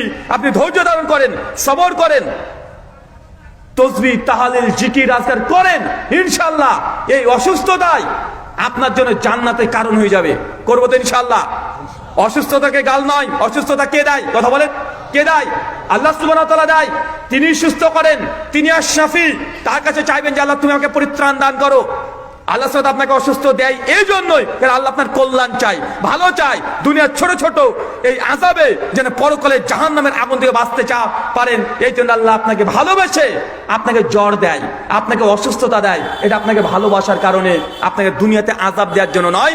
মুমিনদেরকে আল্লাহ এই জন্য দেয়। আল্লাহ সুবহানাহু ওয়া তাআলা, যারা আমরা অসুস্থ আছি, তুমি আশ-শাফি, তুমি সুস্থতা দানকারী, আমাদেরকে সুস্থতা দান করে। সকলে পড়ি আমিন। জ্বর যখন হয়, আচ্ছা ডাক্তারের কাছে গেলে ডাক্তার কি করে? আগে প্রেসক্রাইব করে দেয় না একটা কাঁচের টুকরা বের করে, ওই যে থার্মোমিটার, কি মিটার, থার্মোমিটার বের করে দুইবার ঝাড়া দিবে, ঝাড়া দেওয়ার পরে আপনার মুখের মধ্যে ঢুকিয়ে দেবে বা বগলের নিচে রেখে দেয় না? 1-1.5 মিনিট রাখার পরে আবার ঝাড়া দিয়ে বলবে যে ভাই আপনার তো 106 ডিগ্রি জ্বর, আপনার খবর আছে। ডাক্তার বলতে পারে কি পারে না? আচ্ছা ডাক্তার যদি থার্মোমিটার দিয়ে মানুষের তাপমাত্রা বলে দিতে পারে, তো আল্লাহ সুবহানাহু ওয়া তাআলা কিয়ামতের মাঠে এমন একটা যন্ত্র কি আবিষ্কার করতে পারবে না যে মানুষ কতটুকু পাপ করেছে, কতটা পুণ্য করেছে? একটা যদি ছোট্ট যন্ত্র যদি আবিষ্কার করে আপনার মুখে বা পেছনে যদি গুজে দেয়, ওই যন্ত্র যদি 1 মিনিট রাখে, আর আপনি কতটা পাপ করেছেন, কতটা পুণ্য করেছেন, ওই মিটারে উঠতে পারে কি পারে না? তাই যে টুক করে উঠে পড়লো, টোটাল তুই 1,82,00,000 গুনাহ করেছিস, আর নেকি করেছিস মাত্র 1,10,000। এরকম যন্ত্র আবিষ্কার হতে পারে কি পারে না? আল্লাহ পারেন কি পারেন না? আল্লাহ পারেন, আল্লাহ করবেন, এটা বলছি না। মানে আপনার যা জ্ঞান, আমাদের জ্ঞান সীমিত। আল্লাহ সুবহানাহু ওয়া তাআলা আলিম, তিনি অসংখ্য জ্ঞানের মালিক, তিনি সমস্ত জ্ঞানের উৎস। আমাদেরকে জ্ঞান দিয়েছে সামান্য, মানে আমাদের যুক্তিবিদ্যা দিয়ে আমরা এটা বুঝতে পারি। কেন আপনি এই কথা বিশ্বাস করেন না? আল্লাহ কিয়ামতের মাঠে মিজানের পাল্লা রেখে দিয়েছেন। আল্লাহ এমন কোন প্রস্তুতি নিতে পারেন, মাত্র 1 মিনিটে আপনার বিচার করে দেওয়া সম্ভব। আপনার শরীরে আপনার যদি কোনো আল্লাহ একটা যন্ত্র ফিট করে দেয়, 1 সেকেন্ড পরে বের করে দিয়ে আপনার আল্লাহ সুবহানাহু ওয়া তাআলা বলে দিতে পারবে যে আপনি কতটা গুনাহ করেছেন, কতটা নেকি করেছেন। এটা খুব কঠিন কাজ নয়। তারপর আপনি বুঝতে পারছেন না কেন? মানুষ এমন কোনো গুনাহ নেই বা পাপ নেই বা নেকি নেই যে তার এই শরীরে মিশে নেই। আপনি চোখে জেনা করছেন, একটা মেয়ের দিকে খারাপ দৃষ্টিতে তাকালেন, এই যে দেখলেন, বলেন তো এই ডাটা, এই তথ্য আপনার শরীরে আছে না নাই? এইভাবে আপনি বুঝবেন না। যারা হোয়াটসঅ্যাপ করেন, ফেসবুক করেন, একটা মেয়েকে আপনি মেসেজ পাঠিয়ে দিয়েছেন, দেওয়ার পরে টুক করে ডিলিট করে দিলেন। আমরা করি কি করি না? আচ্ছা ডিলিট করে দিলাম, আসলে ওটাকে ডিলিট হয়? ডিলিট হয় কি? ডিলিট হয় না। ওই তথ্য, ওই ডেটাবেস হোয়াটসঅ্যাপ কোম্পানির মালিক যখন চাইবে তখন বের করে আপনাকে দেখাতে পারবে। আপনি ফোনে স্ত্রীকে গোপন করে আপনি গল্প করলেন 1 ঘন্টা অন্য কোনো মেয়ের সঙ্গে, কেউ শুনতে পায়নি, আপনি রেকর্ডও করেনি। তার অর্থ কি এই আপনার এই কথোপকথনটা রেকর্ড অন্য কেউ করেনি? এটা মোবাইল কোম্পানিতে আছে না নাই? এই রেকর্ড আছে না নাই? দুনিয়াতে যে জিনিস ঘটে যায় সে জিনিস দুনিয়াতেও ডকুমেন্টস থেকেই থাকে। ফেসবুকে মেসেজ দিয়েছেন, যতই ডিলিট করেন, মোবাইল ফরম্যাট করে দেন, মাইক্রোসফট কোম্পানি যদি চায় 1 সেকেন্ডের মধ্যে সমস্ত তথ্য, সমস্ত ডাটা রিকভারি করতে পারবে কি পারবে না? পারবে। তো মানুষ যখন শরীর দিয়ে গুনাহ করছে, একটা মানুষকে খারাপ চোখে দেখলেন, একটা মেয়ের দিকে খারাপ দৃষ্টিতে দেখেছেন, এই যে চোখ দিয়ে দেখেছেন, এই ডাটা, এই তথ্য আপনার শরীরে সব তথ্যের মতো ডকুমেন্ট হিসাবে শিরায় শিরায় আপনার মিশে থাকতে পারে কি পারে না? হাত দিয়ে হারাম জিনিসকে স্পর্শ করেছেন, এই যে আপনার হাতে ফিঙ্গারপ্রিন্ট, আপনি যখন কোনো জায়গাতে যাচ্ছেন, স্কুলে এখন আপনি ঢুকবেন, এখন ফিঙ্গারপ্রিন্ট লাগে কি লাগে না? এই যে ফিঙ্গারপ্রিন্ট, আপনার মতো দুনিয়াতে পৃথিবীতে আর কারো সেম ফিঙ্গারপ্রিন্ট হয় না। তার মানে বুঝতে হবে, হাত দিয়ে কোনো যদি গোনা পাপ করেন, আপনার শরীরে মিশে আছে না নাই? পা দিয়ে খারাপ জায়গায় যাচ্ছেন, কান দিয়ে খারাপ জিনিস শুনেছেন, জিওয়া দিয়ে হারাম জিনিস খেয়েছেন, যা করছেন, চাই গুনাহ করেন চাই নেকি করেন, সব এই 3.5 হাত শরীরে মিশে থাকে কি থাকে না? থাকে। কিয়ামতের মাঠে আল্লাহ সুবহানাহু ওয়া তাআলা আপনার গুনাহ, আপনার পাপ, নেকি, এটা একটা সেকেন্ড আল্লাহর সময় লাগার কথা না। আল্লাহ নিবেন এটা ভিন্ন কথা, কিন্তু লাগার কথা নয়। তিনি হচ্ছেন সবচেয়ে বড় বিচারক। তাই আপনি মনে করিয়েন না এই দুনিয়াটা আপনার আমোদ প্রমোদ আনন্দ উল্লাসের জন্য আল্লাহ সৃষ্টি করেছেন। আল্লাহ মৃত্যুর পরে অবশ্যই জীবন আছে, এই জীবনের জন্য আপনাকে প্রস্তুতি নিতে হবে। আলোচ্য বিষয়, যে আমলে জান্নাতে ঘর পাওয়া যায়। একজন সাইকোলজিস্ট বলছে, প্রত্যেকটা মানুষের মধ্যে কমন একটা লোভ আছে, লালসা আছে। সেই লালসা কি? এটার উত্তর, কালকে আপনার 7 বছর 10 বছর ছেলেকে নিয়ে চলে যাবেন, রংপুর সিটিতে চলে যাবেন, বা ঢাকা বাংলাদেশের ক্যাপিটাল সিটি নিয়ে চলে যাবেন, রাজশাহীতে নিয়ে চলে যান। 7 বছর 10 বছর ছেলে কিচ্ছু বুঝে না। যখন উঁচু উঁচু বিল্ডিং দেখবে, আপনার ছেলে তাকিয়ে বলবে, আব্বু অত বড় বাড়ি আমাদের কবে হবে? আপনিও দেখবেন ছোটবেলায় যে স্কুলে যেতেন, আপনার বন্ধুর যদি 2 তলা বাড়ি আছে, বারবার মন চাইতো আপনি তাকিয়ে দেখতেন। আমাদের যদি এমন 2 তলা বাড়ি হতো, যদি এত সুন্দর রাজপ্রাসাদ একটা বাড়ি হতো, বারবার বাবার কাছে এই আবদার করেছেন কি করেন নাই? করেছেন। কেন? মানুষের ফিতরাত, মানুষের কমন চাহিদা, লোভ লালসা শিশু অবস্থা থেকে থাকে সুন্দর একটা বাড়ি নির্মাণ করার জন্য। আপনিও দেখবেন জীবনে তো পরিশ্রম করছেন কেন? শুধু ভালো খাওয়ার জন্য, ভালো পড়ার জন্য না। এবছর আপনার বাড়িতে ঝড়ে টিন উড়ে গেছে, আপনি পরিকল্পনা করছেন আগামী বছর একটু পাকা বাড়ি দিয়ে দেবো। পরের বছর পাকা বাড়ি দিয়েছেন, তারপরে মনে হচ্ছে যে না, এটি যদি প্লাস্টার করতে পারতাম। পরের বছর প্লাস্টারও করেছেন, এরপর আবার চাহিদা বাড়বে যে একটু প্রাচীর দিতে পারতাম, প্রাচীর হয়ে গেছে। যে রং করতে পারতাম, রং হয়ে গেল। যদি একটু টাচ করতে পারতাম, টাচ হয়ে গেল। মানুষের সারা জীবনের স্বপ্ন সুন্দর একটা এই দুনিয়াতে বাড়ি তৈরি করবে। ভাই বলেন তো, এটা আছে না নাই? এই লালসা আছে না? সবার আছে। এই জন্য তো সকালবেলাতে কনকনে ঠান্ডা, শীত, আপনি কম্বল ছেড়ে দিয়ে দোকানে বসে আছেন। কেন? একটু বেশি ইনকাম করবেন, রোজগার করবেন। কারণ আপনার স্বপ্ন যে আপনি সুন্দর বাড়ি নির্মাণ করবেন। আল্লাহ সুবহানাহু ওয়া তাআলা তিনিও তার জন্য আমাদের জন্য প্রস্তুত রেখে দিয়েছেন। মৃত্যুর পর আপনি জান্নাতে ঘর পাবেন। কিন্তু দুনিয়াতে এই ঘর তৈরি করার জন্য যত পরিশ্রম করেন, এত পরিশ্রম করা লাগবে না, সামান্য পরিশ্রম করতে হবে। ইনশাআল্লাহ রাজি আছি তো? 3 জন ব্যক্তি কোরআনে হাদিসে সহিহ সনদে পাওয়া যায়, যারা আগে থেকে মৃত্যুর আগেই জান্নাতে ঘর পেয়ে গেছে। আর আমাদের নবী জানিয়ে দিয়েছেন। কয়জন ব্যক্তি বললাম? কেউ বলতে পারবেন তাদের নাম? একজন, বৃদ্ধদের সর্দার। সমস্ত সাহাবী জান্নাতে যাবে। বদরে 313 জন সাহাবী জান্নাতে যাবে, কিন্তু খাস কিছু কিছু সাহাবীর বৈশিষ্ট্য আছে। কথা বুঝতে পারলেন? 3 জন। আপনি উত্তর ঠিক বলেছেন, কিন্তু আপনি কিছু পাবেন না রে ভাই। কেন? আপনাকে চ্যালেঞ্জ করেননি, আপনি ভয় পেয়েছেন না। আপনার শেষে চান্স তো দিয়েছি, কিন্তু আপনি কাউকে চ্যালেঞ্জ করেননি। আলহামদুলিল্লাহ, আমারটাও বেঁচে গেছে। এখন উনারা 2 জন ফেসে গেছে, ওনারা কি করবে ওনাদের ব্যাপার, আমরা সমাধান আর দিচ্ছি না। আচ্ছা, উনি কিন্তু 3টের নাম বলে দিয়েছে, বলেছে না? কে এখন বলতে পারবেন? লাস্ট চান্স, উনি কিন্তু ঠিক বলে দিয়েছে। তুমি বলবে? বাচ্চারে ওঠো দেখি, আজকে কিছু না হলে 3টে দিশ মুখস্থ করে ছাড়বো। বলো। আসিয়া, উমার, ফাতিমা রাদিয়াল্লাহু আনহা। মাশাআল্লাহ, বসো। তোমারটাও ভুল। কি রে ভাই, কেমন স্টুডেন্ট পেয়েছি আজকে? উত্তর বলে দেওয়ার পরে ভুল ভাল বলছে। 1 আসিয়া, বলেন আসিয়া। 2 খাদিজাতুল কুবরা। 3 ওমর ইবনুল খাত্তাব। এই 3 জন হচ্ছে জান্নাত অলরেডি ঘর পেয়ে গেছে। চলেন তাদের বিষয়ে কোথায় কোথায় কি আল্লাহর নবী বলেছেন আমরা একটু জেনে আসি। 1 আসিয়ার ব্যাপারে সঙ্গে আল্লাহ কোরআনে বলেছে, সূরা তাহরিম সূরা নম্বর 66 আয়াত নম্বর 11। আর আল্লাহ নবী হাদিসে বলছে, মুসনাদে আবি আলা হাদিস নম্বর 6481, সনদ হাসান পর্যায়ে। আল্লাহ নবী বলছেন, আবু হুরায়রা রিওয়ায়াত করছেন, যখন বিবি আসিয়া, আসিয়া কে বলেন তো? ফেরাউনের স্ত্রী। মাশাআল্লাহ, এই নামটা সবাই জানেন। কেন? ফেরাউন অনেক বড় আল্লাহর ওলি ছিল। কার ওলি ছিল?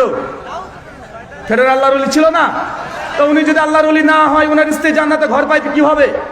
কেন আমাদের সমাজে আছে পীরের বাচ্চা পীর হবে, গদ্দিরসীন পীর হবে, আওলাদের রসুল, এগুলো নিয়ে মানুষ মেতে থাকে।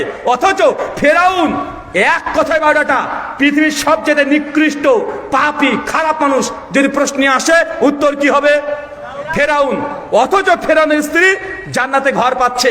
ফেরাউনের যখন শুনতে পায় আসিয়া তিনি নবী মুসার দিনকে গ্রহণ করে নিয়েছে, সঙ্গে সঙ্গে নিজের স্ত্রীকে জেলখানায় বন্ধ রেখে দিয়েছিল। প্রতিদিন সকালবেলায় রাত্রিবেলায় 100-200 করে বেত্রাঘাত দিয়ে তাকে আঘাত করা হতো। আর সব সময় আসিয়া বলতো, আল্লাহ, এই দুনিয়াতে ফেরাউনের রাজপ্রাসাদের দরকার নেই, আল্লাহ তোমার কাছে জান্নাতে একটা ঘর দাবি করছি, আমার জন্য জান্নাতে একটা ঘর দিও।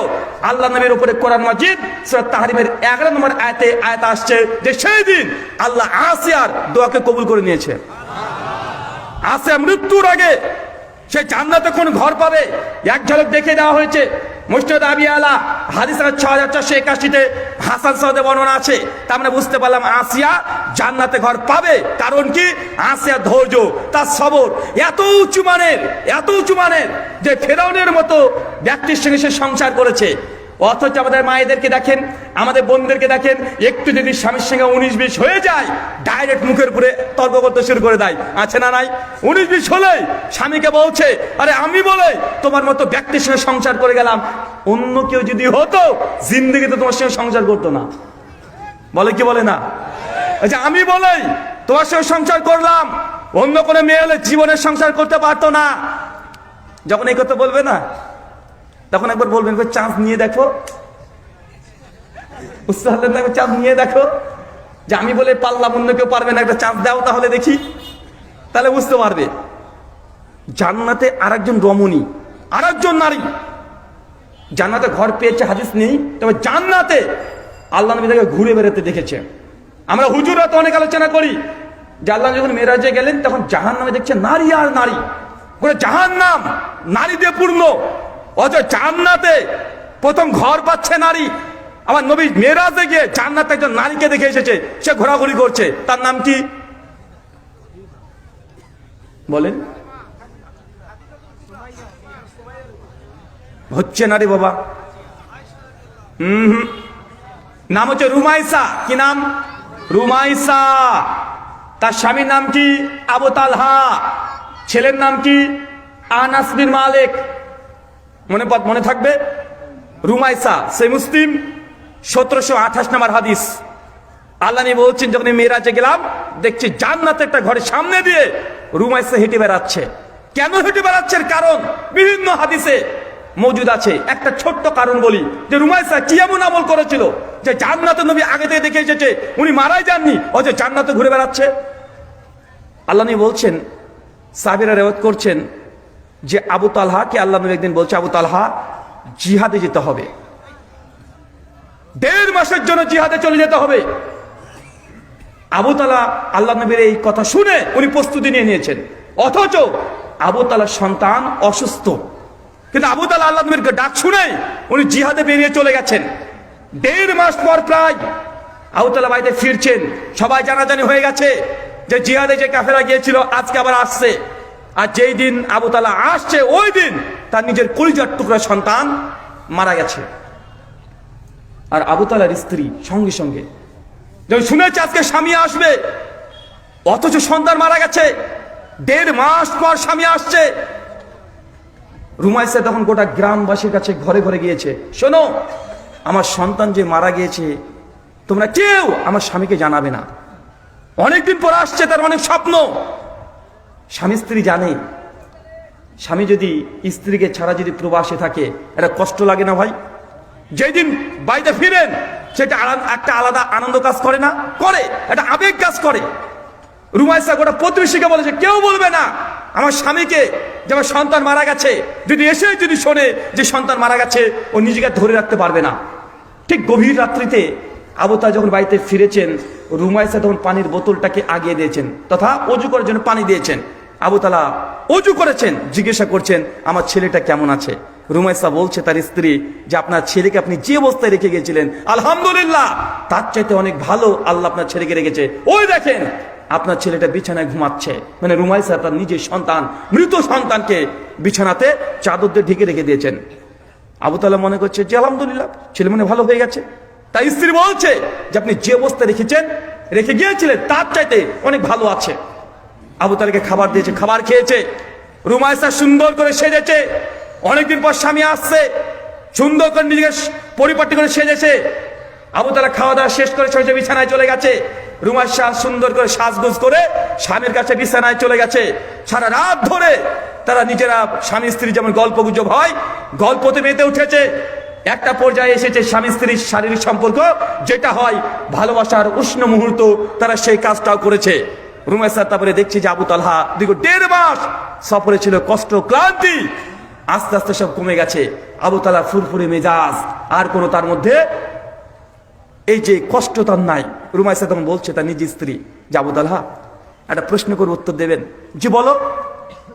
বলছে কেউ যদি কোনো সময়তে কাউকে আমানত রেখে যায় কিন্তু কিছুদিন পর এসেই সে আমানত যদি ফিরে পেতে চায় তাহলে আমানত কি তার দেওয়া উচিত? আবু তালহা বলছে কেন দেবে না?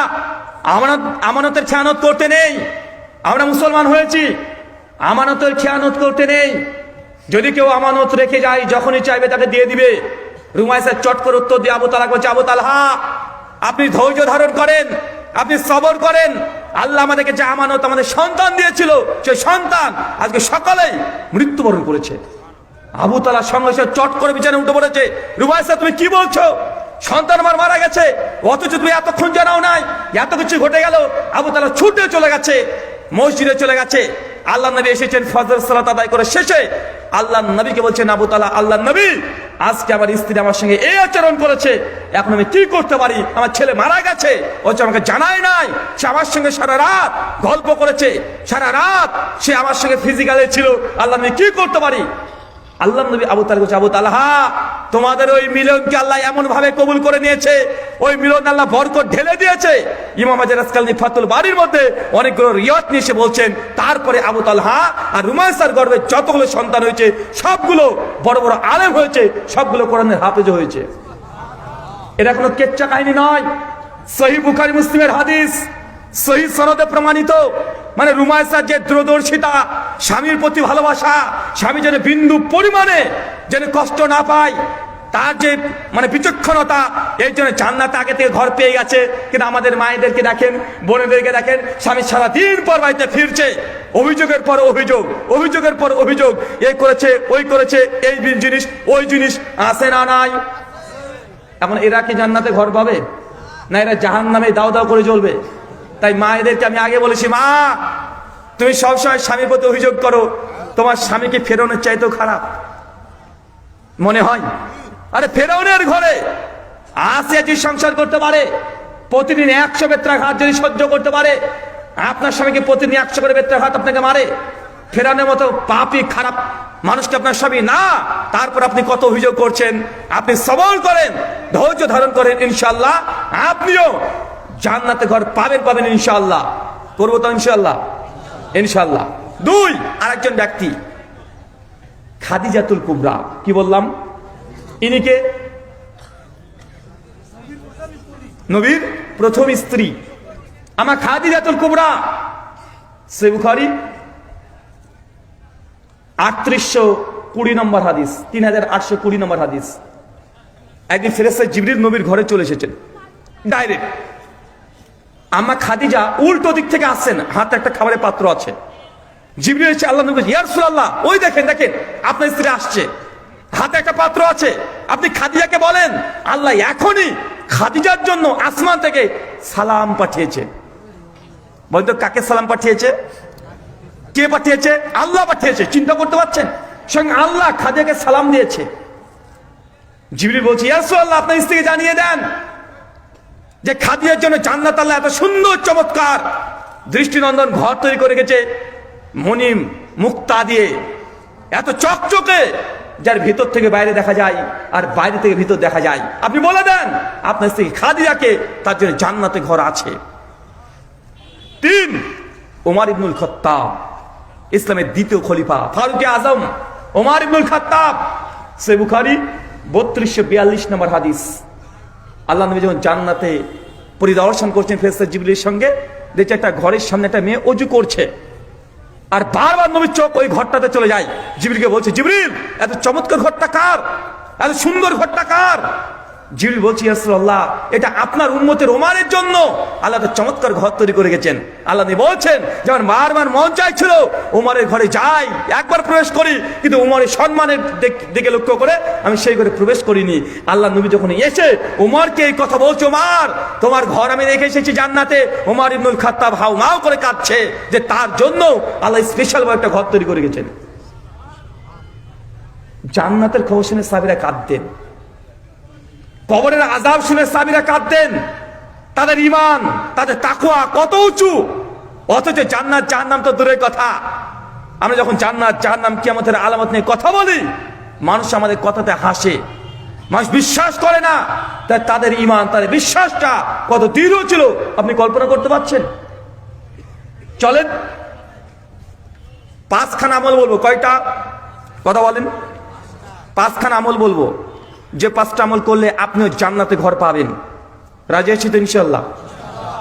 কে কে রাজি নাই? হাত তুলি। ঝুঁকে তুলে ফেলেছিল অর্ধেক। 5খানা আমল, যে 5খানা আমল করলে আপনিও ইনশাআল্লাহ জেনে রাখেন জান্নাতে আপনিও ঘর পাবেন, এটা আপনি বিশ্বাস করেন। চলেন 1 নাম্বার, সহিহুল বুখারী কিতাবুস সালাত হাদিস নাম্বার 450। আল্লাহ নবী বলছেন, কেউ যদি দুনিয়াতে একটা মসজিদ নির্মাণ করে দেয়, বাইতুল ফিল জান্নাহ, আমি আল্লাহ তাকে জান্নাতে ঘর দিয়ে দেব। চাচা বলেন তো কি তৈরি করতে হবে? কি তৈরি করতে হবে? মসজিদ। তা আল্লাহ কি দেবেন? জান্নাতে ঘর দেবেন। রাজি আছি দেবার? না হুজুর এটা করা যাবে না, একটা মসজিদ মানে অনেক টাকার ব্যাপার, আর আমরা তো মুসলমান, হুজুর ইসলামের জন্য জান দেবো, কিন্তু এখন 1000 টাকা চান না, ওটা বের হবে না। বের হবে? জান দেবো কিন্তু মাল দেবো না। আচ্ছা কে কে জান্নাতে ঘর চাই একটু হাত তুলি তো। মাশাআল্লাহ, অনেকে তো আছে, আল্লাহ তুমি কবুল করো, আমিন। আচ্ছা 2 হাত পকেটে পরে নেবার, পকেটে পড়েন। আরে ভাই পকেটে পড়েন। আপনাদের কমিটির কারা আছে? কমিটির কে আছে রে ভাই? ছেলেরা নাই? আছে তো? ছেলেরা যারা আছো চাদর টাদর নিয়ে একবার ঢোকেন তো ভাই। আমি টাকা পয়সা জীবনে তুলি নাই। আরে হাদিসগুলো যদি দান সদকার হাদিস বলি, সাধারণ জনতা মনে করে হুজুর ভাই টাকা তুলতে শুরু করলো, চলো ভাই যাই। আর মেয়েরা বলে বুবু চল, আর বক্তব্য হবে না, এখন টাকা তুলবে। ভাই আমি টাকা তুলতে পারিও না, আমাকে বলেও নিয়ে নারা। শুধু মসজিদ উদ্দেশ্য, কবরস্থান উদ্দেশ্য। শুধুমাত্র আপনি যদি চান আজকের এই আলোচনায় আপনি আমল করতে শুরু করে দেন, কেউ যদি দুনিয়াতে একটা মসজিদ নির্মাণ করে, বাইতুল ফিল জান্নাহ, জান্নাত আপনি নিশ্চিত জেনে ঘর পাবেন। অনেকের মনে হতে পারে হুজুর একতলা মসজিদ তৈরি করতে হবে, টাইলস দিয়ে মসজিদ তৈরি করতে হবে। আমি বলেছি না, আল্লাহ নবীর জামানাতে টাইলস দিয়ে কোনো মসজিদ ছিল না। নবীর জামানাতে তো ছিল খেজুরের গাছ দিয়ে, পাতা দিয়ে, এগুলো দিয়ে মসজিদ ছিল। ওই কোয়ালিটির মসজিদ করলেও ইনশাআল্লাহ জান্নাতে ঘর পাবেন। পাবেন কি পাবেন না? কথা বলেন। পাবেন। দলিল সুনান ইবনে মাজাহ হাদিস নাম্বার 738। আল্লাহ নবী বলছেন, কেউ যদি দুনিয়াতে পায়রার ঢোপের সমান, পায়রার ডিমের সমানও মসজিদ নির্মাণ করে দেয়, বাইতুল ফিল জান্নাহ, আমি আল্লাহ তাকেও জান্নাতে ঘর দিয়ে দেবো। এখন বলেন তো, পায়রার ঢোপের সমান মসজিদ তৈরি হয়? পায়রার ডিমের সমান মসজিদ তৈরি হয়? তা তো হয় না। ইমাম আজকারি ফাতুল বারীর মধ্যে এই হাদিসটাকে নিয়ে এসেছে শেখ সালেহ আল উসাইমিন রাহিমাহুল্লাহ, তিনিও একই মন্তব্য করেছেন যে পায়রার ঢোপের সমান বা ডিমের সমান বলতে উদ্দেশ্য কি? তার উদ্দেশ্য এই, কেউ যদি মসজিদের জন্য নিয়াত আছে যে দুনিয়াতে মসজিদ তৈরি করবই, কিন্তু তার অর্থ সম্পত্তি সেই মাপের নেই, কিন্তু মসজিদের জন্য ও সর্বদা দান করতো, 1 টাকা হোক 100 টাকা হোক দান করতো, আল্লাহ তার নিয়াতের জন্য তাকে জান্নাতে ঘর দেবেন ইনশাআল্লাহ। পারবো তো ইনশাআল্লাহ? যে তাও নাও পারেন, আপনাকে একটা টার্গেট দিয়ে যায়, এলাকাতে যদি কোনো মসজিদ তৈরি হয়, একটা ইঞ্জিনিয়ারের কাছে যাবেন। ইঞ্জিনিয়ার বোঝেন তো, যিনি মসজিদকে ফাউন্ডেশন তৈরি করে, তার কাছে যান, গিয়ে বলেন স্যার একটা মানুষের নামাজ পড়ার জন্য কত ফিট জায়গা লাগে? একটা জায়নামাজের জায়গা হচ্ছে 2 ফিট বাই 4 ফিট। কত ফিট? 2 ফিট বা 4 ফিট, মানে একটা মাসের নামাজ পড়ার জায়গা লাগে। তাকে গিয়ে বলেন ইঞ্জিনিয়ারকে যে স্যার এই 2 ফিট বাই 4 ফিট একটা মসজিদ তৈরি করতে কত টাকা খরচ লাগবে? বালি, সিমেন্ট, রড, জায়গা, প্লাস্টার, রং, সমস্ত কিছু তৈরি করতে কত টাকা খরচ লাগবে? ভাই বলেন তো, ইঞ্জিনিয়ার বের করতে পারবে কি পারবে না? পারবে কি পারবে না? আপনি আজ থেকে নিয়াত করে নেন, ইনশাআল্লাহ মৃত্যুর আগের মুহূর্ত পর্যন্ত এক জায়নামাজ সমপরিমাণ একটা মসজিদের জন্য টাকা আমি দান করবো ইনশাআল্লাহ। যদি 60 হয় 60,000, 80 হলে 80,000, 20,000 হলে 20,000 টাকা দিয়ে তৈরি করা যাবে কি যাবে না? আপনি অন্তত কিয়ামতের মাঠে আল্লাহকে বলতে পারেন, আল্লাহ আমি দুনিয়াতে ওই বড় মসজিদ তৈরি করতে পারি নাই, তবে একটা মুসল্লি যেন নামাজ পড়তে পারে এত টাকা আমি দান করতে পেরেছি। ইনশাআল্লাহ ইবনে মাজার এই হাদিসের আলোকে আপনিও জান্নাতে ঘর পাবেন। আমল 2, টাকা পয়সার আমল বলা যাবে না। মানুষের মুখগুলো কেমন হয়ে গেছে, টাকা পয়সার কথা শুনলে যেন মুখগুলো কালো হয়ে যায়। চলেন সহজ আমল দিই। জামে তিরমিজি 415 নম্বর হাদিস, আল্লাহ নবী বলছেন কেউ যদি প্রতিদিন 12 রাকাত সুন্নাত নামাজ, চাচা কি নামাজ? আরো জোরে, কয় রাকাত? কোন সময়? জোহরের আগে 4, পরে 2, মাগরিবের পরে 2, এশার পরে 2, ফজরের আগে 2। কেউ যদি 12 রাকাত সুন্নাত নামাজকে হেফাজত করতে পারে, যতই কাজ থাক, ব্যস্ততা থাক, 12 রাকাত সুন্নাতকে যে মিস করে না, আল্লাহ নবী বলছেন বাইতুল ফিল জান্নাহ, আমি আল্লাহ তাকেও জান্নাতে ঘর দিয়ে দেব। এমনটা করা যাবে তো? ভাবছে এখন যে না, তাহলে মসজিদ তৈরি করা তার দরকার নাই, এই আমলটা করে জান্নাতে ঘর নেব। 12 রাকাত সুন্নাত, চাচা কত রাকাত? 12 রাকাত সুন্নাত যদি সালাত আদায় করেন, মায়েদেরকে উদ্দেশ্য, যতই সংসারে কাজ থাকুক না কেন, যে কোনো মূল্যে 12 রাকাত সুন্নাত নামাজকে মিস করবেন না। চেষ্টা করেন 12 রাকাত সুন্নাত নামাজকে কন্টিনিউয়াসলি পড়ার। যতক্ষণ মুসাফির না হচ্ছেন ততক্ষণ পর্যন্ত এই 12 রাকাত সুন্নাতকে মিস করা যাবে না। যদি করতে পারেন, জান্নাত আপনার জন্য ঘর অপেক্ষা করছে। চাচা আপনাকে একটা অতিরিক্ত নসিহত করে দিই। সহিহ বুখারী হাদিস নাম্বার 731, আল্লাহর নবী বলছেন যে পুরুষ মানুষের জন্য ফরজ ব্যতীত নফল সালাত মসজিদের চাইতে বাড়িতে উত্তম। কোথায় উত্তম? চাচা নফল সুন্নাত নামাজ কোথায় উত্তম? আরো জোরে, কোথায়? বাড়িতে। চাচা আপনি সুন্নাত আর নফল নামাজ কোথায় পড়েন? কেন মসজিদে পড়েন? কেন আপনি মসজিদে নামাজ পড়েন সুন্নাত নামাজ? আল্লাহ নবী নফল নামাজ সুন্নাত নামাজ মসজিদে পড়তেন না, তিনি বাড়িতে পড়তেন। মসজিদে নামাজ হারাম নয়, জায়েজ। তো ভালো কাজ কোনটা, উত্তম কোনটা? বাড়িতে পড়া। সুনান আবু দাউদ 570 নম্বর হাদিস, আল্লাহ নবী বলছেন মেয়েদের জন্য, মেয়ে মানুষের জন্য 5 ওয়াক্ত নামাজ মসজিদে পড়ার চাইতে বাড়িতে উত্তম। কোথায় উত্তম? বাড়িতে উত্তম। মেয়েরা মসজিদে যেতে চাইলে কেউ বাধা দিতে পারবে না। মেয়েরা যদি চায় অবশ্যই মসজিদে সালাত আদায় করতে পারবে। সহিহ বুখারী 886 নম্বর হাদিস, কেউ বাধা দিতে পারবে না। 5 ওয়াক্ত নামাজ তারপরেও মেয়েদের জন্য মসজিদে পড়ার চাইতে বাড়িতে উত্তম। জুমার দিন জুমার নামাজ মেয়েরা বাড়িতে পড়বে না, কোথায় পড়বে? মসজিদে যাওয়াটাই উত্তম। ঈদের দিন মেয়েরা ঈদগাহ থেকে নামাজ আদায় করবে, এটা তাদের জন্য ওয়াজিব। এলাকাতে যদি ঈদের দিনের মেয়েরা যদি জামাত না করে, এলাকার মানুষের দায়িত্ব মেয়েদের জন্য জামাতের জন্য ছবি কিনে তার জন্য ঈদের শরীক করা। কথা বুঝতে পারলেন না? চাচা সুন্নাত নফল নামাজ পুরুষের জন্য কোথায় উত্তম? বাড়িতে। আপনি বাড়িতে ওযু করবেন, ওযু করে বাড়িতেই সুন্নাত নামাজ পড়বেন, ধাপে ধাপে ধাপে ধাপে মসজিদে আসবেন। নেকি আছে না নাই? মসজিদে গিয়ে ইমাম সাহেবের অপেক্ষা করবেন, যে লেট হয়ে যায়, ইমাম সাহেব আসতে লেট করছে বা এখনো সময় হয়নি, 2 রাকাত তাহিয়াতুল মসজিদ নামাজ পড়েন, আবার অতিরিক্ত নেকি পেয়ে যাবেন। ওই যে বেলাল বিন রবার যে জান্নাতে পায়ের আওয়াজ পেয়েছিল এই হাদিসের প্রতি আমল করার জন্য। কিন্তু আমরা আহলে হাদিস দাবি করছি, আমরা আহলে হাদিস, কিন্তু এই হাদিসটার প্রতি আমাদের আমল এখন আর পাওয়া যায় না। কেন? একটাই কারণ, যে আমরা এই একটা সুন্নাতকে পরিত্যাগ করে দিয়েছি। কোন সুন্নাত? বাড়িতে নফল সুন্নাত নামাজ পড়তে অভ্যস্ত হতে হবে। বলেন তো এই সুন্নাতটা এখন জীবিত না মৃত? মৃত না।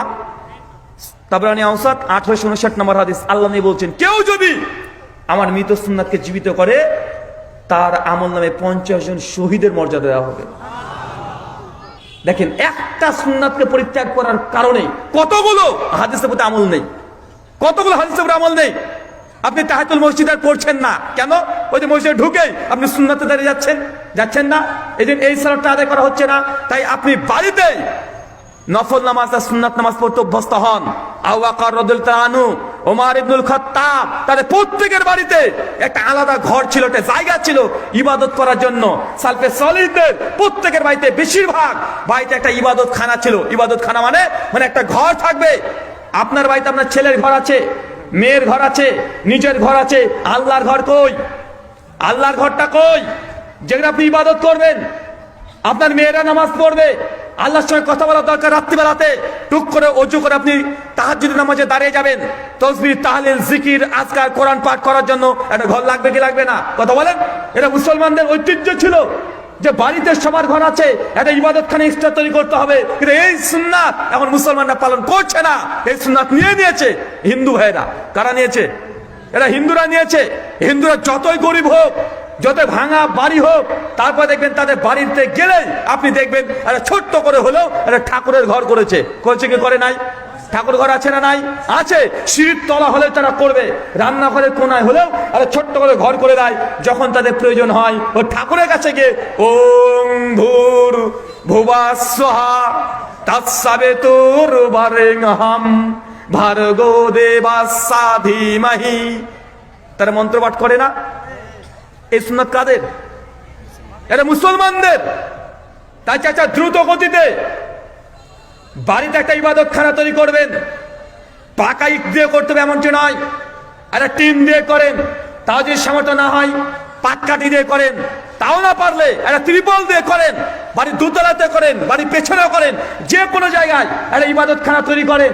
জায়নামাজ সবসময় বিছিয়ে রাখবেন, কোরআন মাজিদকে সাজিয়ে রাখবেন, ইসলামী বই দিয়ে গচ্ছিত করে রাখবেন, আতর, সেন, গোলাপ দিয়ে সুগন্ধি করে রাখবেন। ওখানে আপনি ইবাদত করবেন। আপনার স্ত্রী, আপনার মেয়ে, আপনার বৌমা, মেয়ে, এরা ইবাদত করবে। যখনই মন চাইবে আল্লাহর সাথে কথা বলতে, অজু করে আপনি দাঁড়িয়ে যান। দেখেন, সুন্নাত নফল নামাজ পড়লেও হৃদয়ের যে কত শান্তি, নামাজ পড়ে যে কত তৃপ্তি আপনি তখন পাবেন। এটা করা যাবে তো ইনশাআল্লাহ? 3 নাম্বার আমল, সুনান দারিমি হাদিস নাম্বার 438, শেখ আলবানী সহিহুল জামের মধ্যে হাদিসটাকে হাসান সহিহ বলেছেন। শেখ শোয়েব আরনাউত এই সনদকে দুর্বল বলার চেষ্টা করেছেন, তবে টোটালি 5খানা সনদ আছে, তার জন্য হাসান লি গয়রি পর্যায় পর্যন্ত পৌঁছায়। আল্লাহ নবী বলছেন, কোন ব্যক্তি যদি প্রতিদিন 10 বার সূরাতুল ইখলাস, চাচা কোন সূরা? সূরা ইখলাস জানা আছে না? বাবা জানা নেই। আমি তো মাওলানা লাইনে পড়িনি, তাই আমি জানিও না। চাচা আপনি জানেন, তবে নাম জানেন না। সূরা ইখলাস কোন সূরা? কুল হুয়াল্লাহু আহাদ, বলো তিনি আল্লাহ এক এবং অদ্বিতীয়। আল্লাহুস সামাদ, তিনি আল্লাহ কারো মুখাপেক্ষী নন। লাম ইয়ালিদ ওয়া লাম ইউলাদ, তিনি আল্লাহ কাউকে জন্ম দেন নাই, তিনিও কারো কাছে জন্ম নেন নাই। ওয়া লাম ইয়াকুল্লাহু কুফুয়ান আহাদ, আল্লাহর সমকক্ষ সাদৃশ্য কোনো কিছুই নেই। এটাকে বলে সূরা ইখলাস। চাচা কি বলা হয় এটাকে? সূরা ইখলাস। মানে আপনি যেটাকে সূরা কুল নামে জানেন, ওটা সূরাতুল ইখলাস। কেউ যদি 10 বার পাঠ করে, কয়বার? 10 বার। কি পাবেন? বাইতুল ফিল জান্নাহ, আল্লাহ আপনার জন্য জান্নাতে ঘর দেবে। মায়েরা 10 বার প্রতিদিন সূরাতুল ইখলাস মিস করা যাবে না। কিভাবে পড়বেন? রান্না করছেন, পড়েন, সমস্যা নাই। থালা বাসন মাজছেন, পড়েন, সমস্যা নাই। সবজি কাটছেন, পড়েন, সমস্যা নাই। কোন সময় পড়বেন? কোনো সময় নেই। 24 ঘন্টার মধ্যে যে কোনো সময় 10 বার সূরাতুল ইখলাস যদি পাঠ করতে পারেন, এই আমল যদি থাকে, বাইতুল ফিল জান্নাহ। হুজুর, আমরা যদি ঋতুস্রাব অবস্থায় থাকি, হায়েস অবস্থায় থাকি, মেন্স পিরিয়ড অবস্থায় থাকি, সেই সময় কি পড়া যাবে? জি পড়া যাবে। সেই সময় তো কোরআনের আয়াত যেগুলো মুখস্থ আছে সেগুলো আপনি পড়তে পারবেন, তবে কোরআন মাজিদকে স্পর্শ করতে পারবেন না। কি বললাম? কথা বলেন। যখন আপনার গোসল ফরজ অবস্থায় আছেন, সেই সময় তো কোরআন মাজিদকে টাচ করতে পারবেন না। হজের জন্য তাওয়াফ করতে পারবেন না, নামাজ পড়তে পারবেন না। তবে কোরআনের আয়াত যদি মুখস্থ থাকে, দোয়া দুরূদ জিকির আজকার যদি মুখস্থ থাকে, জিওয়া নড়ে নড়ে পড়তে পারবেন, গোসল ফরজ অবস্থায় থাকলেও এটা পড়াটা না যায় হারাম নয়। তাই মেয়েরা ওরা ঋতুস্রাব অবস্থায় থাকলেও সূরা ইখলাস 10 বার মিস করা যাবে না। যদি পড়তে পারেন কি পাবেন বলেন তো? অনেকে যুবকরা আছে এই আমলটা করা যায়, 12 রাকাত সুন্নাত পড়া যাবে না, আর মসজিদে তৈরি করে দেওয়া যাবে না। 10 বার সূরা ইখলাস তো এখনই পড়ি, কুল হুয়াল্লাহু আহাদ আল্লাহু সামাদ লাম ইয়ালিদ ওয়া লাম ইউলাদ ওয়া লাম ইকুল লাহু আহাদ, আর মনে মনে ভাবছে 7 বার হয়ে গেল, মানে জান্নাতে ঘর ধারি পর্যন্ত হয়ে গেছে।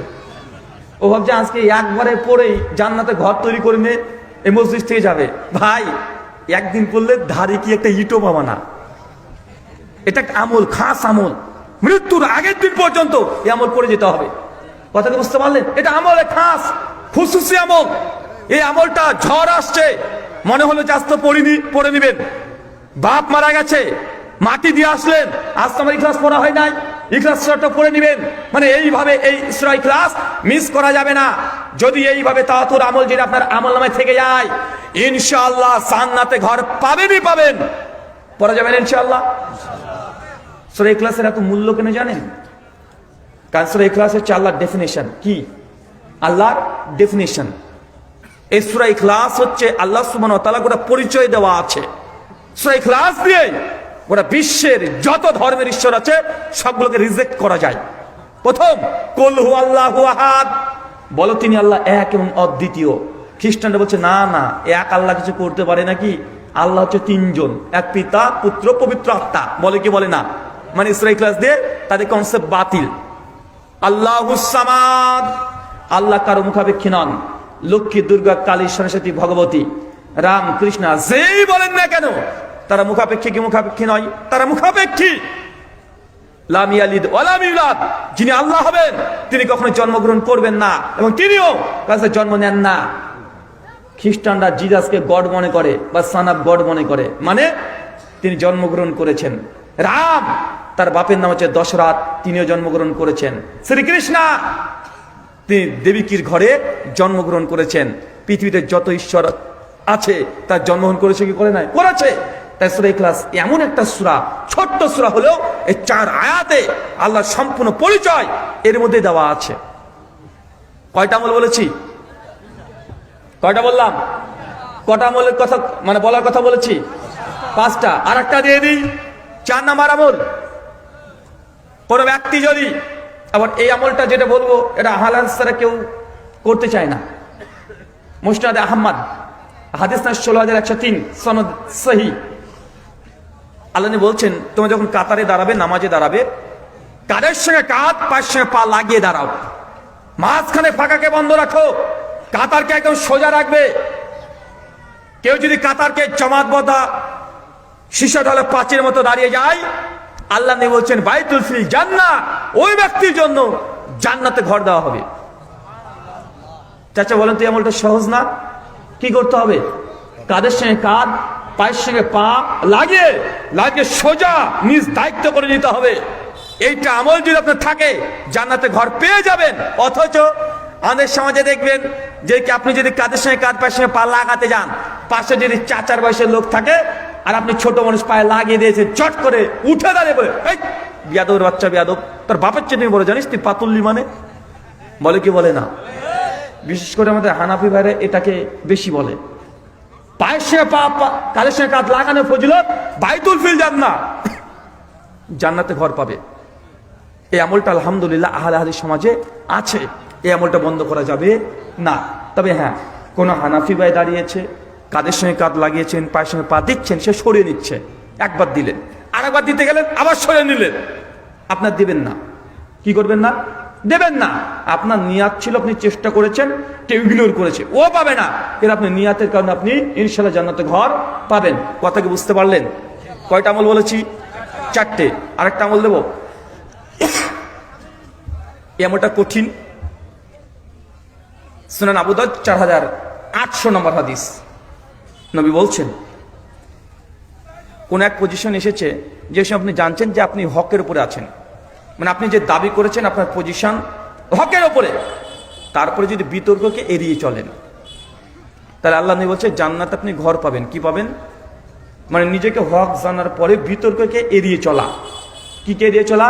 বিতর্ক, ডিবেট, বাহাস, মুনাজারা, তর্ক যদি এড়িয়ে চলেন তাহলে কি পাবেন? জান্নাতে ঘর পাবেন। এই হাদিসের অর্থ এটা নয় যে শরীয়তের ক্ষেত্রে হকের আর বাতিলের বিতর্ককে এড়িয়ে চলতে হবে, এমনটা নয়। এটা দুনিয়াবী জীবনের যে কোনো বিতর্ক, অনর্থক বিতর্ক, দুনিয়াবী জীবনে ফায়দার জন্য। কথা বুঝতে পারছেন? যদি আপনি এড়িয়ে চলেন তাহলে আপনি জান্নাতে ঘর পাবেন। দেখছি একটা মানুষ অনর্থক কথা বলছে, অনর্থক বিতর্ক করছে, আপনি যখন বললেন আলহামদুলিল্লাহ ভাই তুমি ঠিক কথা বলেছো, চলে যান। কিন্তু তোমার শরীয়তে আপনি একটা হাদিস বলছেন, আপনি তাওহীদের দাওয়াত দিচ্ছেন, ও শিরকের দাওয়াত দিচ্ছে, আপনি বলছেন যে এটা শিরক, কিন্তু বিতর্ক করছে, ওখানে কি করবেন? বিতর্ককে ত্যাগ করবেন না? ওখানে বুঝাতে হবে না ভাই সত্যি এটা শিরক, এটা সত্যি বিদআত, এটা শরীয়তের ক্ষেত্রে নয়।